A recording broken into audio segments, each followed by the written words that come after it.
Prasad, work load ఎక్కువ ఉందా? అదేం లేదు, స్టాఫ్ తక్కువ ఉంది కదా అందుకే. ఆఫీస్కి వెళ్తావా?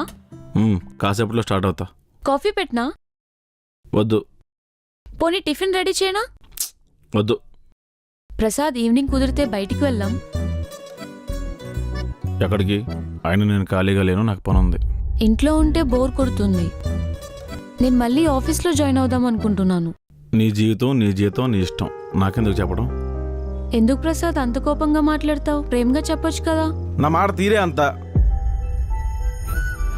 ప్రేమగా మాట్లాడితే పిచ్చోని చేస్తారు, ముక్కుసూటిగా మాట్లాడితే మెంటలోడు అంటారు. అయినా అనేవాడికి ఎప్పుడు నోటి ముందే మాట ఉంటుంది, అనుభవించేవాడికే కడుపులో మంట వస్తుంది. అయినా కోపం ప్రేమ మనసు దగ్గరైన వాళ్ళ మీద చూపిస్తాం, నటిస్తూ 4 రోజులు ఉండి వెళ్ళిపోయే వాళ్ళ మీద కాదు. నా గురించి కాదు ప్రసాద్, నువ్వెవరితో మాట్లాడినా అరిచినట్టుంటుంది. నువ్వు నార్మల్గానే మాట ఇసిరేస్తావు, ఆ తగిలిన వాడికి మాత్రమే పెయిన్ ఉంటుంది. ఆ క్షణంలో వాళ్ళు నవ్వేయొచ్చు, కానీ తర్వాత వాళ్ళు నలుగురు ముందు నవ్వులు పాలయ్యానని బాధపడతారు. ఒక ఫ్రెండ్గా చెప్తున్నాను ప్రసాద్, ఐ హేట్ యూ కూడా ఐ లవ్ యూ చెప్పినంత ప్రేమగా చెప్తేనే రేపు మనుషులు మనతో ఎక్కువ రోజులు ఉంటారు. నేను కుక్కనే, నాకు ఫీలింగ్స్ లేవు. ఉండేవాళ్ళు ఉంటారో పోయేవాళ్ళు పోతారు.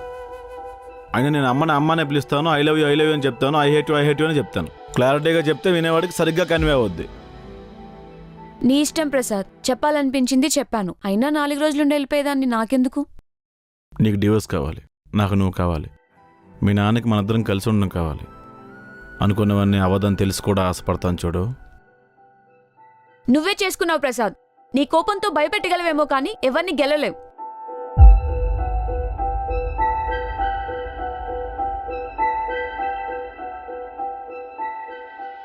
అమ్మాయి బాధపడినట్టుంది ప్రసాద్. అయినా అంత కటువుగా ఎందుకు మాట్లాడతావు? ఇన్ని డ్రామాలు ఆడి మీ ఇద్దరిని ఒక దగ్గర ఉండేలా చేసింది గొడవపడ్డానుగా ప్రసాద్. మెల్లగా మంచి మాటలు చెప్పి మార్చుకోవాలి గాని ఇలా మొరటగా మాట్లాడితే ఎలా ప్రసాద్? నటించడానికి వచ్చిన వాళ్ళని బుజ్జగించాలనుకోవడం పొరపాటు మావయ్య. ఏదో రోజు తను మళ్ళీ వెళ్ళిపోతుంది. తెగిపోతున్న దారాన్ని ఎన్ని రోజులను పట్టుంచుతాం. మీ ఇద్దరి మధ్య ఏం జరిగిందో నాకు తెలీదు. అయినా భార్యాభర్తల మధ్యలో గొడవలు 4 గోడలు దాటి బయటికి రాకూడదు. మీరు విడిపోవాలనుకోవడానికి కారణాలు ఏవైనా కావచ్చు, కలిసి ఉండడానికి మాత్రం కారణాలు వెతుక్కోకండి. ఒకరి కోసం ఒకరు బతుకుండడంలో ఆనందం తెలిస్తే మీరు ఇక్కడి వరకు వచ్చేవారు కాదనుకుంటారు. భార్యాభర్తలన్నా గొడవలు అవుతాయి, అది మీ అమ్మాయికి అర్థం కావట్లేదు. అయినా బలవంతంగా ఉంచితే బందిగానే అవుతుంది కానీ బంధం ఎలా అవుతుంది?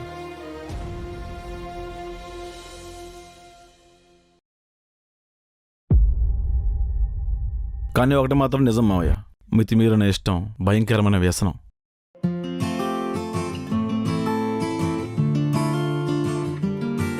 నీ పొజిషన్ ఏంటి అని నేను నువ్వే క్వశ్చన్ అడుగు, నీకు ఆన్సర్ దొరుకుతుంది.